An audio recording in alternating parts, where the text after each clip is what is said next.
All right, guys. So let's get started. I've got like 20 or 30 minutes of chatting that I want to do today, and I wanted to really talk about reverse dieting. I'm really happy that you guys decided to join me today. And if you're watching the replay, this is this month's first Fit Focus Forum. It's actually going to be this month's only Fit Focus Forum because I am going away to Berlin.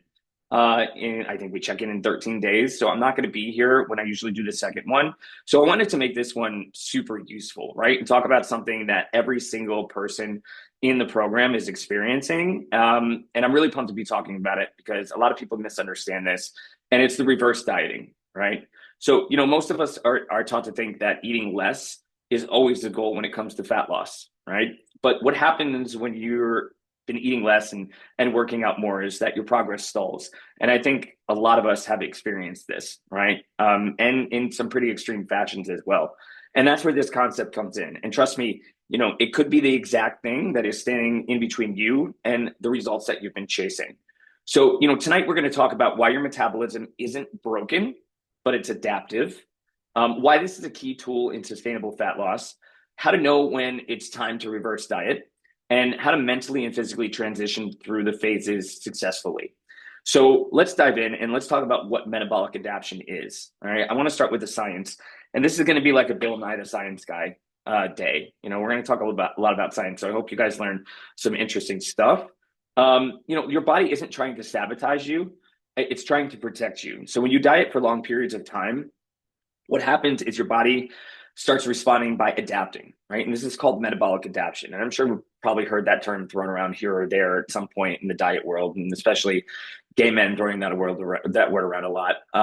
This is when your metabolism slows down because your body thinks that it's in a famine, all right? So this means that you're going to burn fewer calories, you're going to feel hungrier, your hormones are going to shift, like your leptin, your ghrelin, and your thyroid function, and you're going to stop seeing results. And this is even though you feel like you're doing everything right. And that's because your body is actually wired for survival, not for aesthetics, right? Your body doesn't go, oh, I want abs. It says, oh, I want to make it to tomorrow. And that's why metabolic adaptation happens. So when you're in a caloric deficit, that means you're eating less than your body actually needs. Your body starts making adjustments to protect itself. And these adjustments happen through a complex system of hormones that regulate your metabolism, your hunger, your mood, your energy, and your fat storage. So, I want to break some of those down so that you understand what they are. So we have some key hormones that are affected by caloric deficits. And you just heard me list a couple of them. So let's talk about what they are. The first one is called leptin, or what I like to call the I'm full hormone, right? This is a hormone that's produced by your fat cells. This tells your brain that you have enough energy stored. And as you lose body fat, your leptin levels start to drop, right? So that means low leptin equals increased hunger and a slower metabolism. Now, your body thinks you're in danger of starving, even if you're doing this on purpose, right? If you're in a diet phase. So it reduces your calorie burn and increases your cravings to try to get you to eat more, which kind of seems counterintuitive, right? Counterproductive to what we're trying to achieve. But again, your body's not designed to want to get abs. Your body's designed to survive. The second hormone that I brought up is called ghrelin. And this is the I'm hungry hormone, so kind of the opposite of that. This is produced in the stomach, and it stimulates your appetite and increases food-seeking behavior.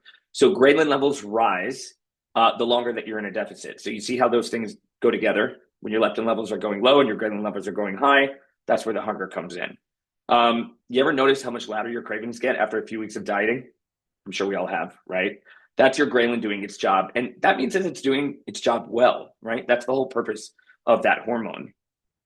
The other one that we're going to talk about is cortisol. This is the stress hormone. I'm sure, again, a lot of people have heard this thrown around a lot as well, especially when it comes to sleep. Cortisol helps regulate energy during times of, physical or emotional stress. That's why we ask about your stress levels so much in your feedback forms. When your cortisol is chronically elevated, like during a long cut, it can lead to fat storage, especially in the belly area, muscle breakdown, sleep disruption, and cravings for salty and sugary foods, right? Even if you don't have those cravings when you're not in a diet phase. Too much cardio, too little sleep, too aggressive of deficit, these can all lead to what we like to call a cortisol disaster, all right? And then the other one is your thyroid hormones. And there's two thyroid hormones we're going to talk about, T3 and T4. These are your metabolic regulators. They directly control your metabolic rate. A long-term calorie restriction downregulates your thyroid function. And this means that your metabolism slows down even if your activity stays the same.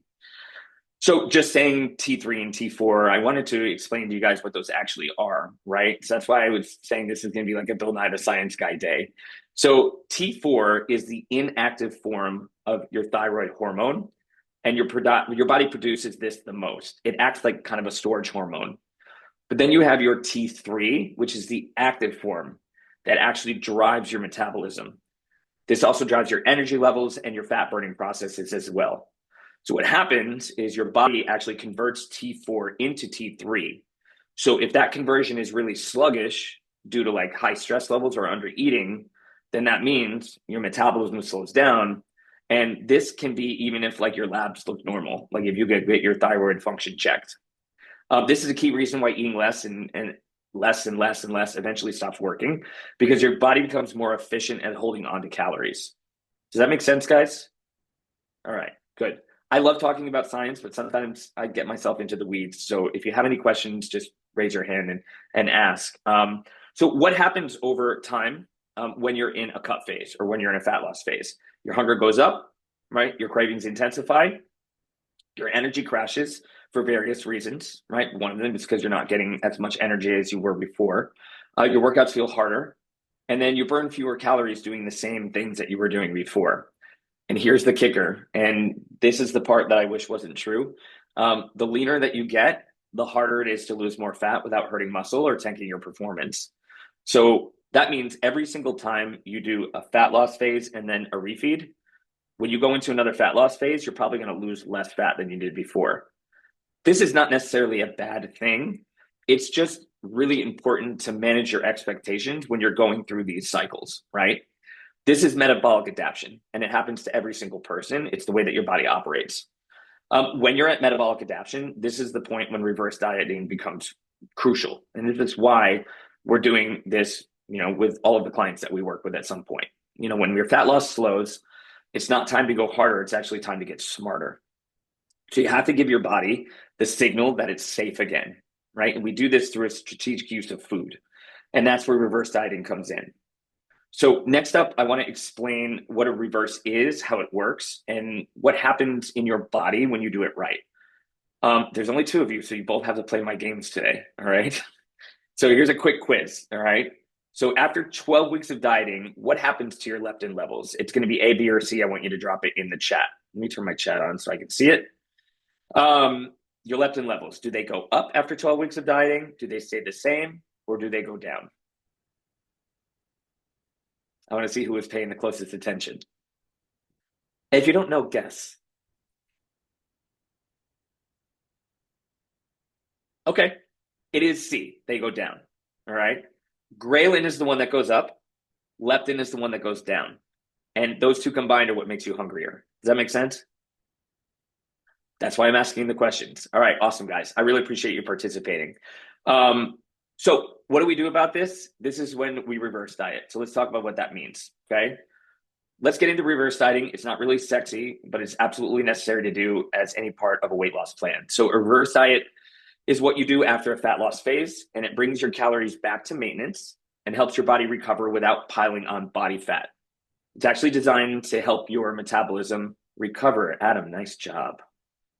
All the I don't know, can you do that just by like making I don't know how any of those work in either the iPhone or this. You're supposed to be able to do like thumbs up and things like that, but it only happened like that.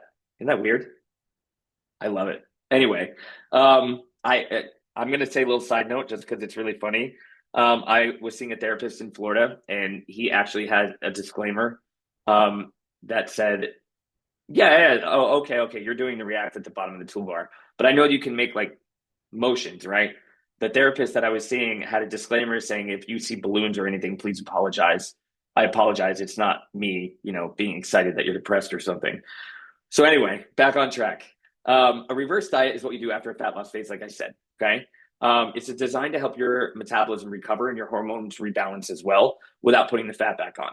So it's basically like teaching your body how to eat more food intelligently while maintaining the results that you worked so hard for. So why do we do it?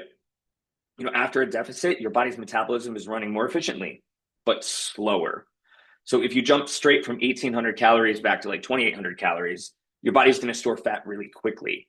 So instead, what we want to do is we want to add food slowly over time. And you can do this in multiple ways. You can do 50 calories a week. You can do 100 calories a week.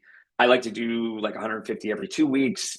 There's multiple ways that you can approach this as long as you're not adding all the calories back in at once. And that's why it works, because it gradually restores your hormone balance. It rebuilds muscle and strength. It keeps fat gain minimal, and it maintains all the fat loss that you work so hard for. It also makes your metabolism work for you and not against you. And this is where most people mess up, right? They diet, they get the results, and they go right back to eating like they used to. And that's how you undo everything. And this brings me to Weight Watchers. And I always use this example. I'm 45. I have watched my grandmother and my aunts on Weight Watchers since I can remembering things. And they go onto Weight Watchers, they count their points, they lose the 10 pounds that they're trying to lose, and then they go right back to eating the way that they were eating before. They gain it all back, and then they go back to Weight Watchers and they start counting their points again. And I will tell you, this is by design. Weight Watchers is a program that wants to keep you for life. So by not teaching you how to reverse diet and actually keep the weight off, you keep coming back and giving them money. And that's what that's about. Obviously, I think you guys have, gathered that's not how we operate. We want to actually teach you how to make this a long-term sustainable solution. So you're probably going to hear me talk about Weight Watchers again at some point in your life, because I think it is a total scam and it really pisses me off that they steal people's money. Anyway, so moving on, let's talk about how reverse dieting helps. So let's go back to those hormones that we talked about earlier, right? Leptin, right? The leptin is low. So what it does, you bring up your calories and it increases your leptin levels. Your ghrelin, the hunger hormone, is high. So the more food helps turn down the hunger, right? So we're not so hungry anymore. Again, those two are working kind of opposite of each other. Cortisol, it's spiked from stress and training. So you give yourself more fuel and better recovery, and it brings down your cortisol levels. We talked about thyroid hormones, right? T3 and T4. They thrive when they're in a fed state. So that means that you're going to be converting more of your thyroid hormones when you're in a refeed than when you're in a deficit. Does that make sense, guys? Am I being clear? It's a lot, right? Well, that's why I'm recording it. And you can watch the replay. It's a lot to think about, but I wanted to give you guys the whole science behind all of this, because I want you to understand that it's, you're not just eating more, right? That's not the purpose of what we're doing here. We're actually rebuilding a healthy and efficient metabolism, and we're doing it in a way that helps you burn more, train harder, and keep you leaner long-term, right? And I'm a firm believer in understanding as much as you can about the process so that you can make the process as effective as possible, okay? And of course, I'm always here to answer questions. So if you guys ever have any questions about the hormones, I really love talking about science. Sometimes I actually have to stop myself. So feel free to ask to have a conversation about that. It is one of my favorite things to do, just to dig into the stuff deeply, which is actually why I really had a lot of fun putting this one together today. So let's talk about the science of reverse dieting, like when it's time to do your reverse diet. This is, how you know that you've hit a wall and it's time to start doing that reverse. You've been in a deficit for 12 plus weeks. That's one. You shouldn't really be in a deficit for longer than that. You're constantly hungry. You have low energy. You're not sleeping well. Okay. Your strength and performance in the gym is decreasing instead of increasing. The scale has plateaued or even increased despite compliance with the program that you're on. You're tracking food with intensity, but your body isn't changing. And then you feel really anxious or obsessive around food. That has to do with all of the hormones that I was just talking about. So this isn't a moment to cut more, right? Like some people will be like, oh, I got to chop off 200 more calories to try to get this working again. This is actually the moment that you need to reset your system. So what happens during this reverse when it's done right? A reverse diet does a few really powerful things, okay? Your metabolic rate increases. Your body adapts back up, meaning that you burn more calories at rest. Your energy and libido improve. With better hormone function comes more energy and drive. And anything that's going to help improve my libido, I am 110% on board for. Your strength comes back. All right. So the fuel that you're giving your body means that you can have stronger lifts and you can get more muscle retention and growth, which in turn will lead to a higher metabolism, right? The more muscle we have in our bodies, the higher metabolism is. And then less food focus and cravings. So your satiety signals, they normalize, okay? And satiation just means, feeling full, all right? Also, your sustainable maintenance zone, right? You create a new set point where your leaner body becomes easier to maintain because you're allowed to eat more food without gaining back all of the body fat, like you would do if you didn't do a reverse diet. And it's one of the most overlooked phases of coaching, and it's where the real long-term results happen, okay? And that's why we focus on it so much. And that's why I talk about it with you guys on our initial call. Like, this is the path that we're going to be taking because we want this to be a long-term solution. Okay. We don't want to be Weight Watchers to have you keep coming back. Love all of you guys, but eventually I want you to be able to go off and do this on your own. Okay.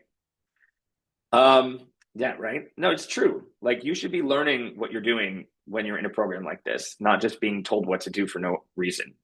So that brings me to our next game. All right. You tell me if it's truth or if it's trash. I've got 3 questions for you, and please answer in the chat. So is it truth or trash that you should stay in a caloric deficit until you hit your goal weight?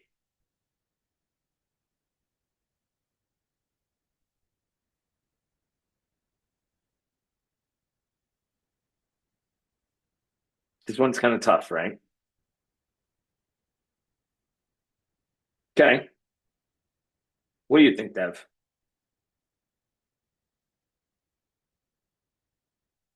Take a guess.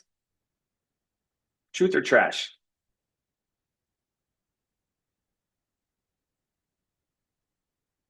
All right. Well, Adam said true. Not true. It's trash. Okay. It's one-way ticket to metabolic adaptation. You said trash. I didn't see it. It didn't show up. That's all right. You sent it to me by direct message. Oh, I don't know what. Oh, yeah, yeah, yeah, yeah. So that little You blue can send it to bar. me. It's okay. Oh, oops. Yeah, that's okay. No worries. Reading your So chat. you got it right. That's good. Yeah, no, trust me. When I first started using Zoom, I fucked up like Is that all that the time better? too. You got it. Yep, you're sending it Okay. to the whole group now. Yeah, you can direct message people, so you can talk shit behind my back while I'm presenting if you want to. All right, it is trash, right? Because we're not necessarily. Let's say you have 40 pounds to lose, right? You don't want to stay in a metabolic adaptation. You don't want to, excuse me, stay in a deficit until you hit 40 pounds of weight loss. You want to stay in a weight loss phase until you start to see some of the signs of metabolic adaptation. Bring yourself back in a reverse diet and then do it again. It's a cycle that you can repeat over and over again. It just gets a little bit more difficult every time. All right, if you're no longer losing fat, it might be time to add calories. Truth or trash?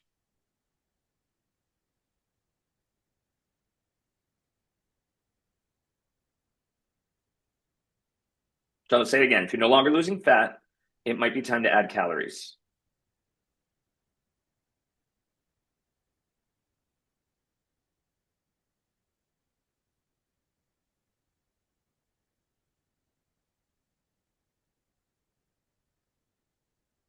What do you think, Adam?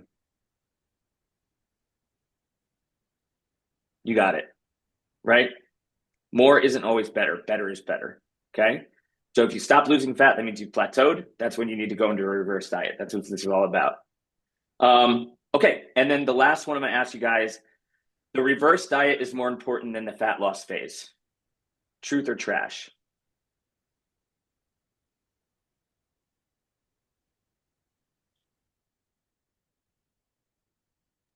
Repeat it again. That's okay. Good. The reverse diet is more important than the fat loss phase.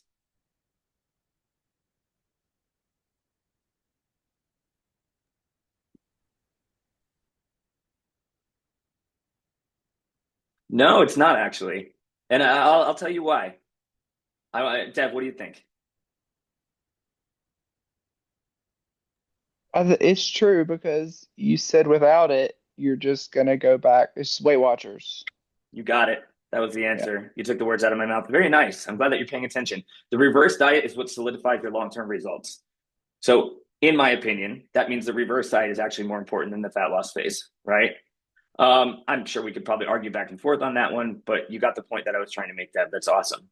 But do you Um, have a question just in regards to it? So I am going to Please. interrupt for just this, but do you, and you might get to this anyway, but do you kind of, is it kind of that thing that you just kind of flip flop between the two depending on whether or not you're plateauing and if you're seeing results? So again, going back to what I talked about before, right? There's a couple signs of when you need to reverse, right?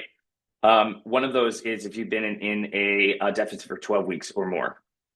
So you may still be seeing results at 12 weeks, but you're getting to a point where you're probably going to start damaging your hormones, right?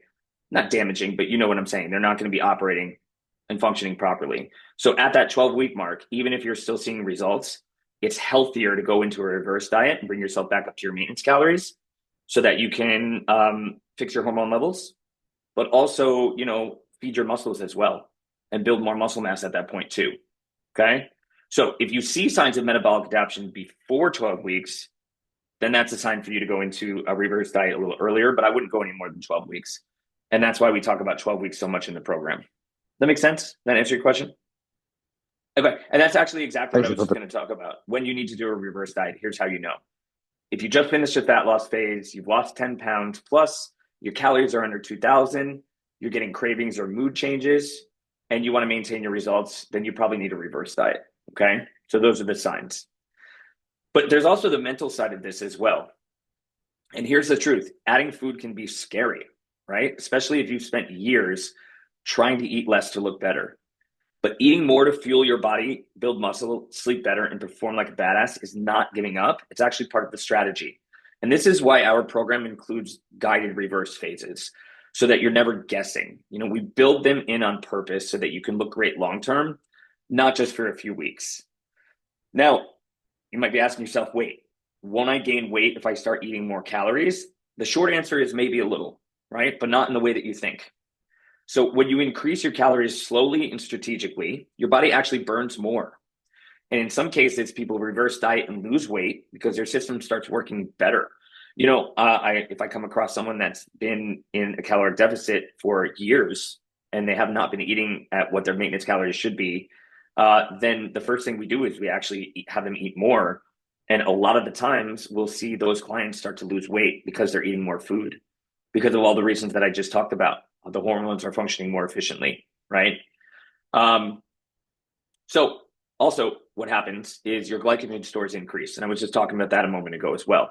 That means your muscle fullness improves, your digestion becomes more regular. So yes, the scale might tick up slightly, but it's your body composition and performance that gets significantly better. So I say this often a lot. Uh, we got to stop just relying on the number on the scale, right? I do have you guys weigh yourself every single day or as often as possible because I want you to see the fluctuations in the scale. That's to get us used to the fact that you're not going to weigh the same every day.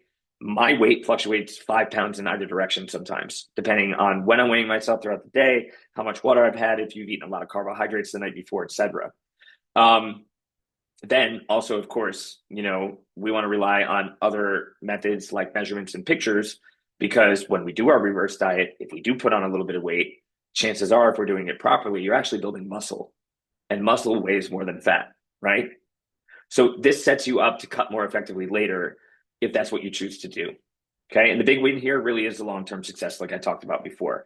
Reverse dieting is what makes this a lifestyle and not just a short-term phase. It's how you keep the fat off. It's how you build more muscle. It's how you train harder, which is one of my favorite things to do. Actually enjoying food again, which I know a lot of us have a difficulty enjoying food because we think that it's got a negative relationship to the way that our body is going to look. And then finally, it gets you out of that yo-yo dieting loop, or as like I like to call it, the Weight Watchers effect, right? So this is where we can play the long game and we can win. So one more question for you guys. One last game. Okay. Thank you guys for participating. I appreciate it. I find the games fun. And it also shows me that you're listening.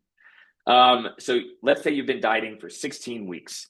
You're starving, your workouts feel sluggish, and your progress photos haven't changed in a month. Do you drop 200 more calories? A. Do you B, add an hour of cardio, or do you C, reverse diet?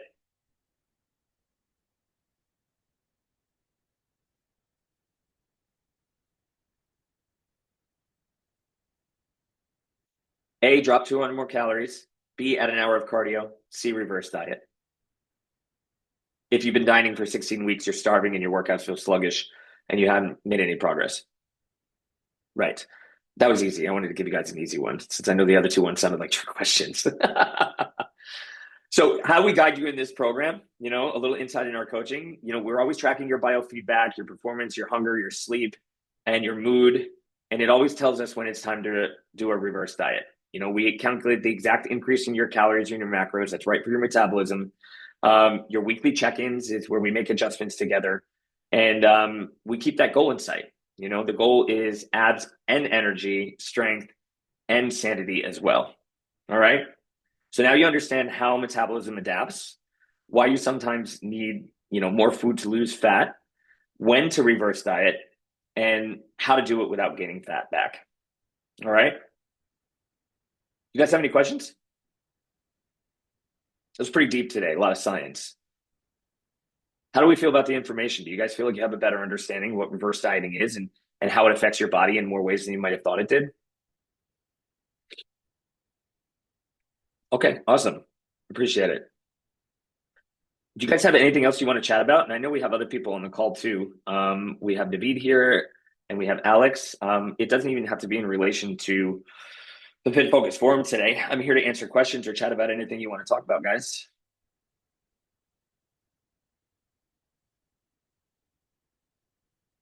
No is a good answer too. So I have a Hey, question.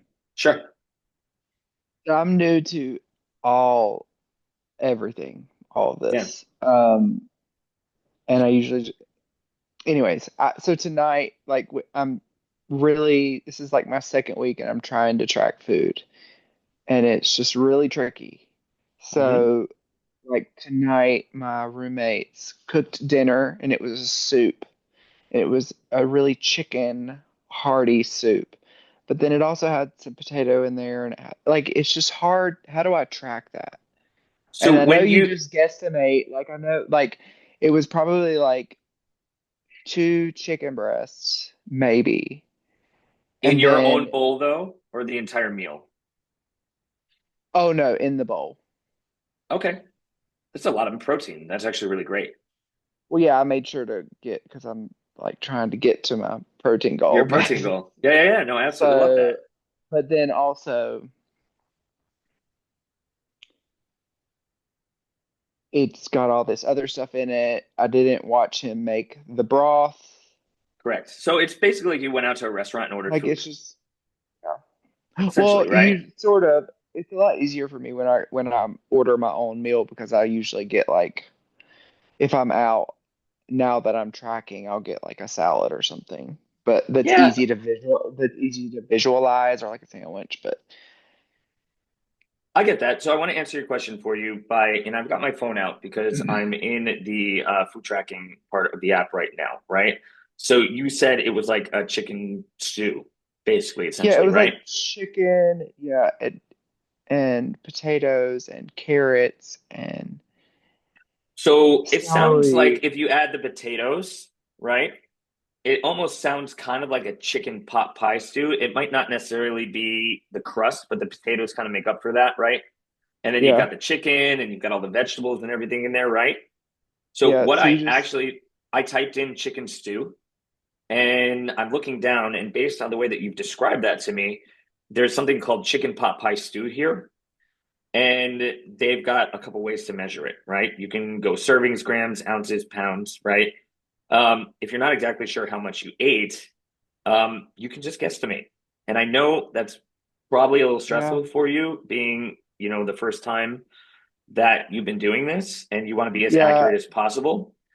Yeah. But, you know, if you take a look at the bowl and you look at it and, let's think about how many ounces are in a pint glass. 16 ounces, right? Is that right? 8 ounce. I'm sorry, 8 ounce pint glass. Why can't I In think a of remember? pint, A pint is 8 or 16. I don't know why I'm terrible with 16. math. Pint, right? Okay. So let's say that it was twice the size of a pint glass, the bowl of food that you ate, right? And you've Yeah. got this chicken stew that you found, all right? And you're like, all right, chicken pot pie stew, that kind of covers the carbohydrate part, right? So I'm going to click on the part that says serving, and I'm going to go ounces, and let's say it was 32 ounces, right? Since it was probably about the size of two pint glasses. That's about 611 calories. It's probably Okay. pretty close, you know? Yeah. And again, you sound like you're making smart decisions outside of that and choosing foods that are a little bit easier to track. So that one dinner that your roommate made for you, you're just trying to get as close as possible, you know? Okay.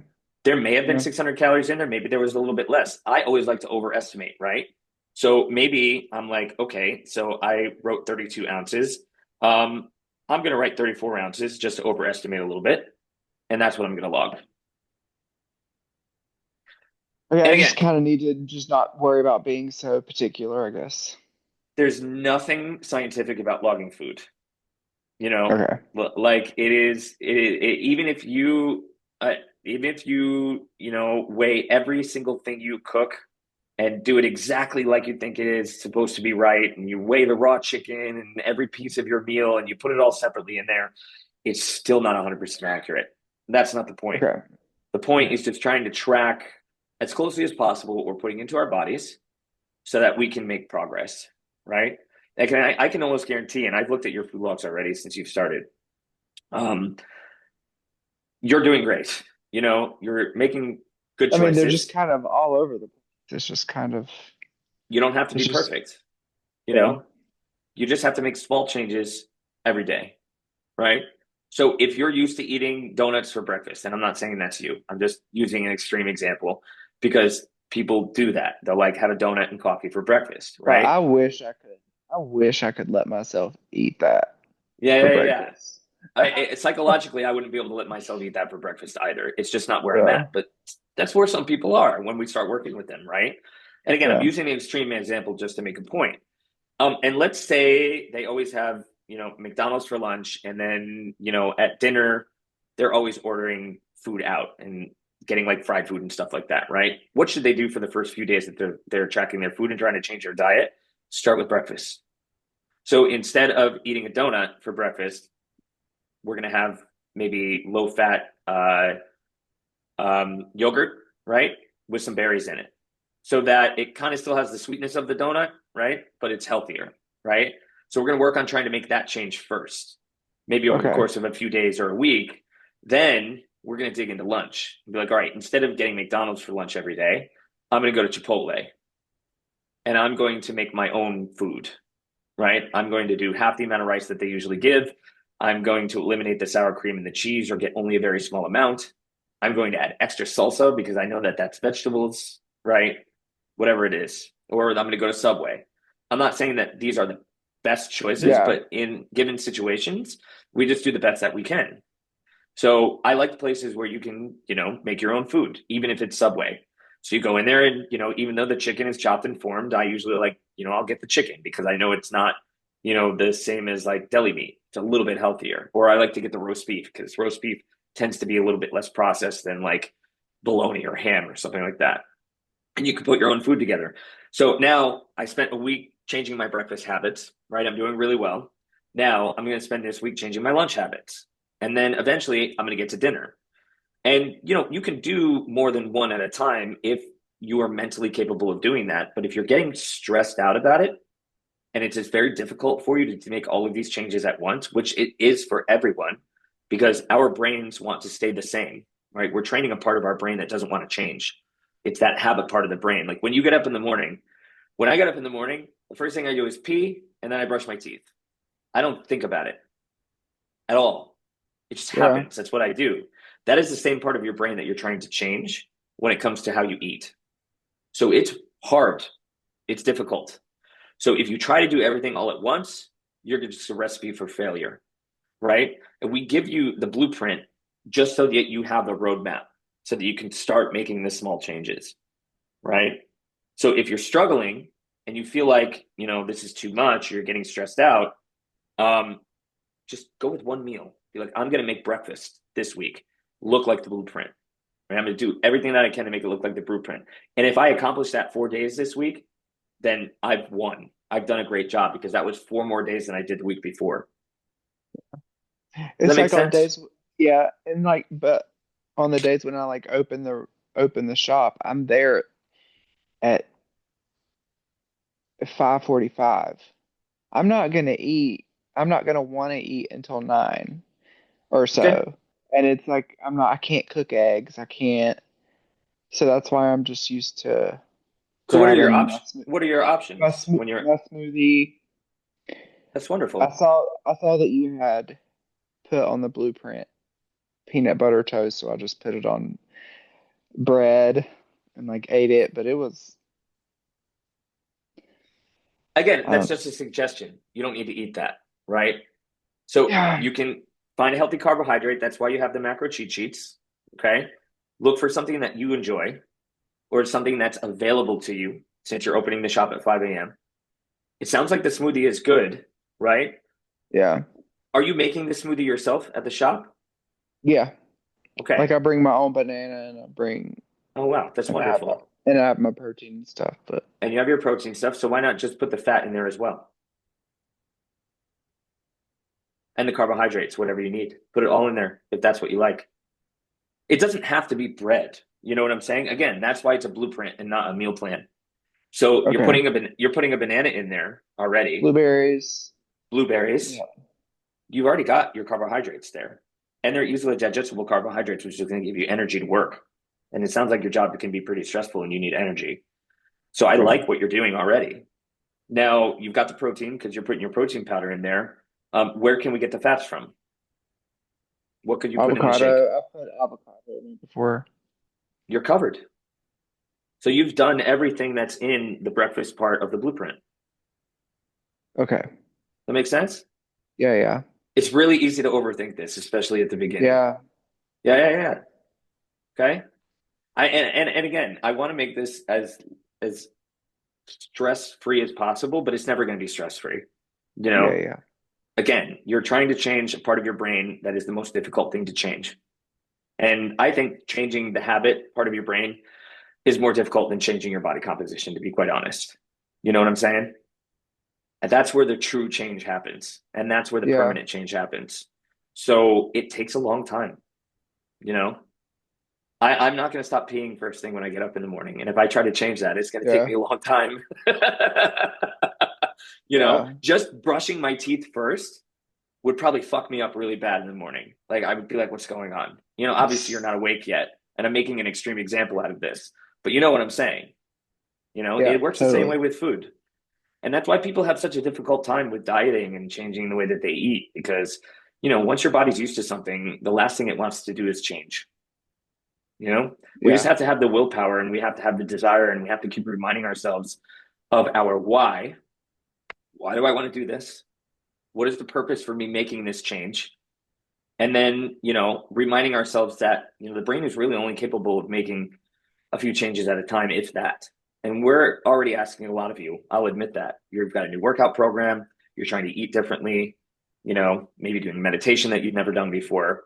So there's already a lot going on there. So if you don't hit all of the marks right away, just do what you can, do what feels the easiest for you, and keep challenging yourself just a little bit more every single week to make more changes. Yeah. Right. And you will see results. And it will All right. hopefully at some point become a little less stressful. Okay. Heard. Does Thank that you help? very Uh, much. Very okay, much. good. Very much. Yeah. I'm glad that you spoke up and asked that question because I think a lot of people feel this way and are afraid to kind of talk about it, thinking that, if they do ask this or they're not doing everything right, that they're failing. And you're not failing by any means. And the last thing I'll say, and then I'll get off my soapbox, is the only way that we learn is to fail. Nobody ever learned by winning. This is one of my favorite sayings. Everything that I've learned is because I failed at it, you know, Yeah. from fitness to running this business to, relationships. Those are Yeah. my favorite failures. And I'm joking, of course. But yeah, I'm serious. You never learn by winning. You always learn by failing. And that's what takes you to the next level. For Fail sure. up. I'm sure you've probably heard that before. Yeah. All right. Thank you. I really appreciate you being here and multiple weeks in a row. The more you commit and participate, the more successful you're going to be. Don't be afraid to reach out and ask more questions. All right, my friend? All right. Thank you. Yeah, you're very welcome. Have a good night. We'll talk to you You later. too. All Bye right, bye. bye.